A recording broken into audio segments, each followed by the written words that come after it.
The Indian Army, always at the forefront, in war and in peace. And it's no different this time when the COVID 19 pandemic is sweeping the world and, of course, affecting India. Apart from contributing to the national effort, the Indian Army continues to train, equip, and be ready for any eventuality if it comes to the crunch. You're on Strat News Global, and I'm Nitin Gokhale. I'm privileged to have with me the Chief of the Indian Army, General M.M. Naravane, speaking to us exclusively on the Indian Army's plans this year and, of course, in the future. General Naravane, welcome to this program. Thank you very much, Nitin. You've about to complete about 4 months into being in this chair. You took over on 31st of December 2019. How has been the experience so far? What have been the main challenges? Well, the experience so far has, of course, been very nice. When I had taken over, during the Army Day press conference, outlined some of my guiding philosophy, which was allegiance, belief, continuity, integration, training, personal, and quality. And I'm trying to build up on those. When I took over, I had 2 years and 4 months as my tenure as the chief.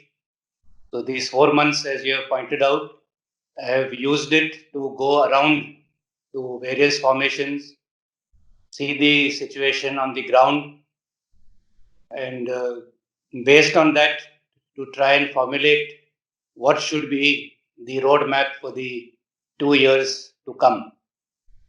And these have been very interesting 4 months because I have visited places where I had not been since my days as a second lieutenant. Oh, that's long ago. Long time. Yeah. So this refresher was required so that I can take a holistic view of the entire army, see the inputs from the ground so that we don't go wrong as we go ahead. That's right.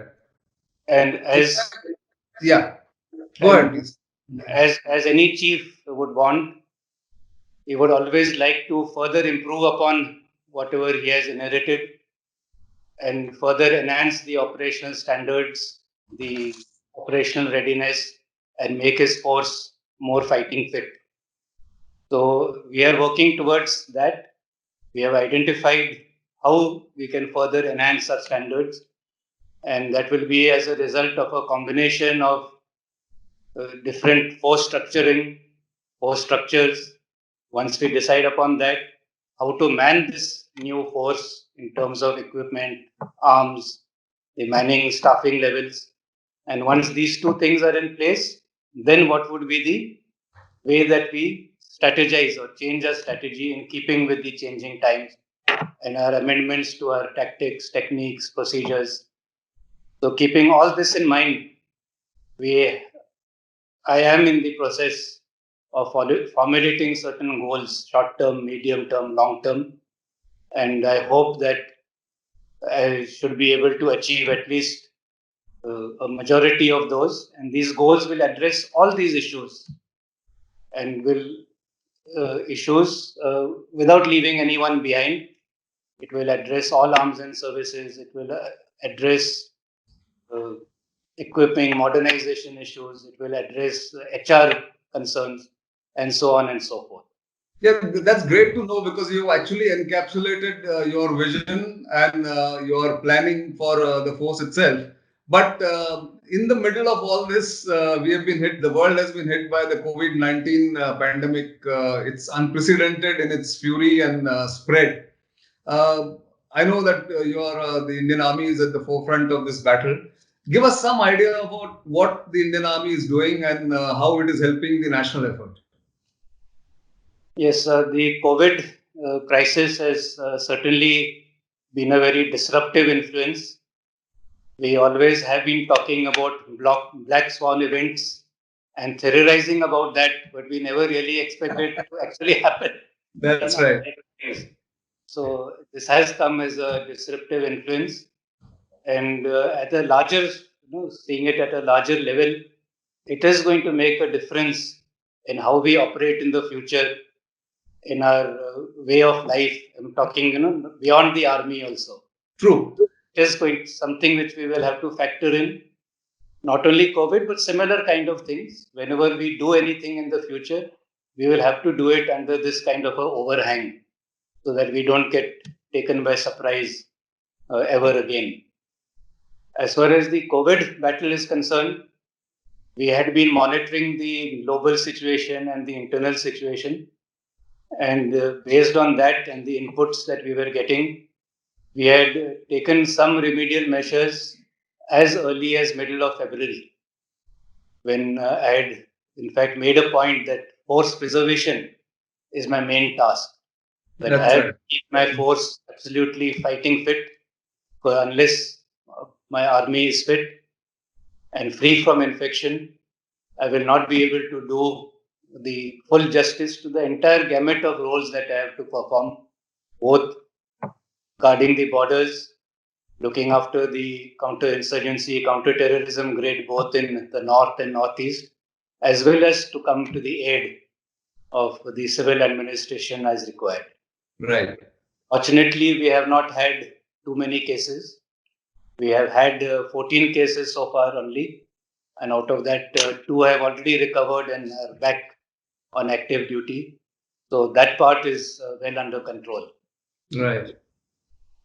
As far as the assistance is concerned to the civil Adam, we were in fact one of the first to set up a quarantine camp, which came about at Manesar, and that is where the first lot of people came who were evacuated from Wuhan. After that, we made two more camps at Jaisalmer and Jodhpur, both catering for about 700 and 500 each, where evacuees have come from various parts of the world. And after having done their mandatory quarantine and testing and so on and so forth, we even send them back to their home states. And that strength in those camps has now come down from 500 to about 100, 150. So That's we right. are helping in that regard. Yeah, but the COVID has also altered, I'm sure, many of the old notions, old training methods, doctrines. What is something new that you have done, or some innovative methods that you have adopted for adjusting your training, transporting your personnel? Give us some different idea on that. Actually, if you see this effect of the COVID, there are certain positives and negatives by virtue of being in the army. If you look at the positives, positives are that we are in our military camps and our cantonments, which are, as it is, isolated from the general populace. So that has been an advantage and of a benefit to us in trying to keep ourselves secure. So that has definitely helped. And I'll come to that a little later Right. also. But the negatives is that we have to operate in close proximity with each other, especially in the border areas when we are doing our operations in the hinterland. If you're in an ambush, you have to be close together. You can't say that we're 5 meters apart. You You can't, first be together. So certainly. certain things we can modify, adapt. Certain things we have to be together. True. In being together, it has been of a benefit to us that we have been segregated from the population, especially in the border areas, in Yes. JNK, in high altitude, where people Right. come into contact with anybody else, they can continue operating as per the teachings. So therefore, it has been a positive That's true. in that Mm. sense. But yes, So, in terms of training, or your people who must have been on leave, you had to run some military specials.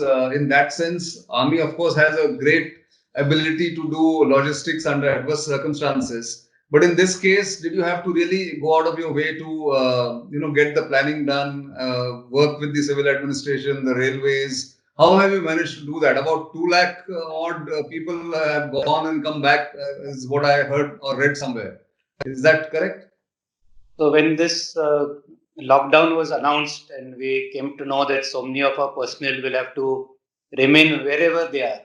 Whether who is on course will have to remain where he is doing that training, whether it is Mao or Bangalore or Ahmednagar or wherever he is. Plus another category who are on leave. Right. Now, as far as the people who are in training institutions are concerned, they were, as I said, as it is isolated. So we could say, in a sense, that they are already green. So for them to be moved out was not really a problem. The problem was how to move them out. Yeah. For which then we went in for these military specials, which were of course themselves sanitized. So that was a green component moving with a mode of transport which is green and getting down at the other end, which is also a green area, are designated units or transit camps. So the entire route is a sort of green channel where you can move around. That's very innovative. Yeah. Now, when you come to personnel on leave, Yeah. now, when they start coming back, we will first have to quarantine them for 14 days. Right. It is only after that that they will be declared green, and then the same system can start. So while in the first phase we are moving out the people on courses who were already safe, simultaneously we have asked people to start rejoining at the nearest army unit, so that again they can be go through this period of 14 days quarantine and testing if required. And by the time phase one movement is over, then the phase two we will be able to start. So such like things we have put into motion. Right. But after force preservation, the next task comes is force regeneration. So people who are doing this task cannot do it endlessly. They have to be relieved. And then that lot also has to be sent on leave. I agree. Yeah. This is a continuous cycle. Continuous process. And as I said, we will have to now make our processes assuming that this COVID threat is not going to go away anytime soon. True. Throughout the year, probably we will have to do something like that. So, apart from the immediate things that you have done, I also want to sort of look at the larger issue. I remember talking about and speaking about asymmetric threats, non-traditional security threats. Now it's clearly proved that a pandemic like this is a possibility. It's a real possibility across the globe. In that sense, the army is the best prepared force anywhere, in any country, most of the countries rather. So your doctors have done tremendously well in terms of protocols, in terms of giving help to civil administration and all that. In the future, when you look at force structuring, force preservation that you've spoken about, also your doctrines, will you factor in all this? You'll have to factor in all this. How will you do it? And that's the question, because you've just postponed your Army Commanders Conference. I'm sure you're still talking about it, how to go about it. Can you give us some idea on that? So, as a result of this, we've also, of course, had to have a rethink on how we will be fighting in the future, and we have, in fact, doing some brainstorming on this as we speak. We are taking inputs from our regional commands and trying to draw out a roadmap. But that said, we have always had capability to fight in a NBC environment, nuclear, biological, chemical warfare environment. True. So it is not that we do not have any capacities or capabilities at all, but probably we will have to build further on them. May not be to that high intensity as classical NBC environment is concerned, right, but lower intensity to cater for such kind of pandemics, which may not be that serious as far as mortality is concerned.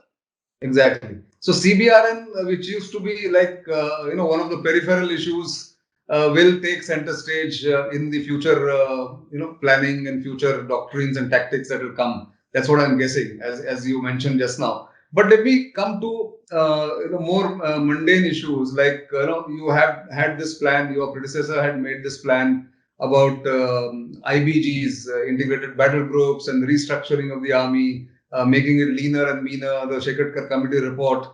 How will that now get factored into all this? How will that get affected?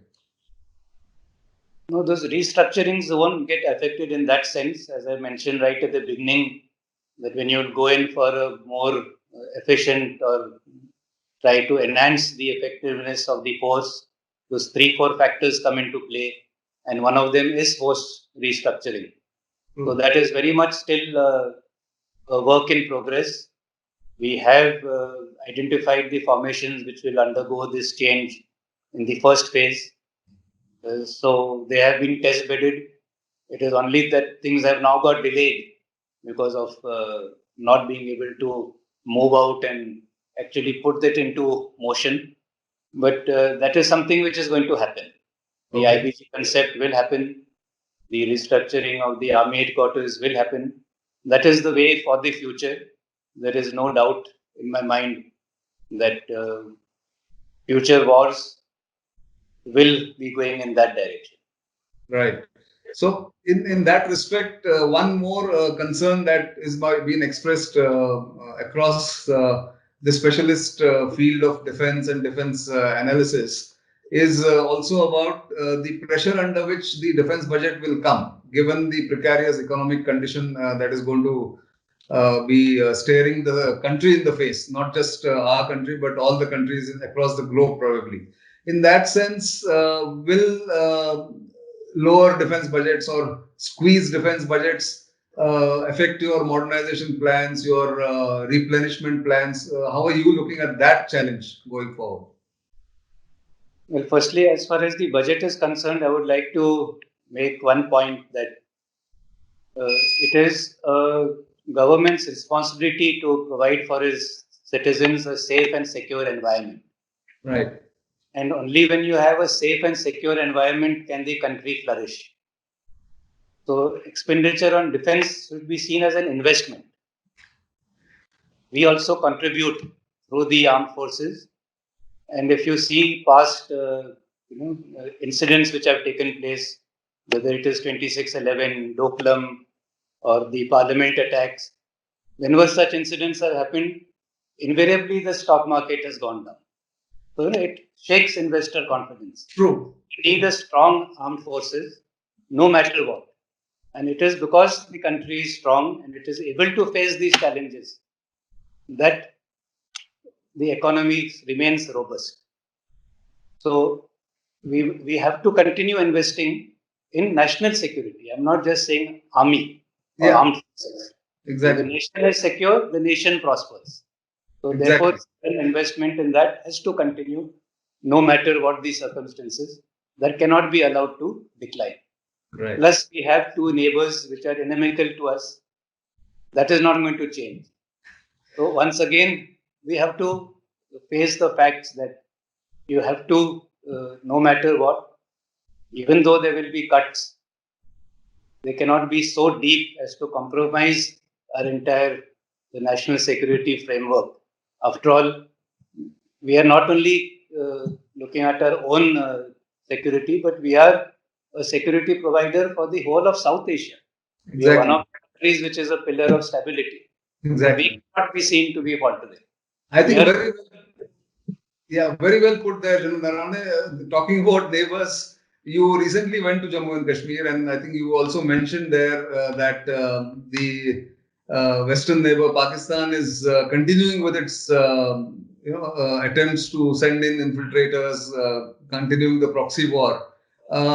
What is your sense? I mean, after having come back from there, and even otherwise, why are they doing this? I mean, are they not in a precarious or more precarious condition than India is economically and otherwise? well, yes, it is. And in fact, this is a strategy which they've been pursuing for more than 2 decades now, and a strategy which has not borne fruit. And why they're persisting with a strategy which is failing really beats the imagination. The first thing that we are taught in the army is that don't reinforce failure. But they just seem to be doing that. True. And theirs is a strategy of death by 1,000 cuts. Our strategy will be death by 1,001 cuts. That plus one will always be with us. Correct. They will never succeed.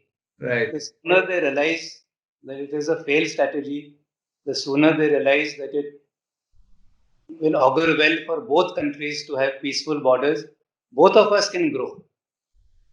So I can only leave it at that, that good sense has to prevail Yeah.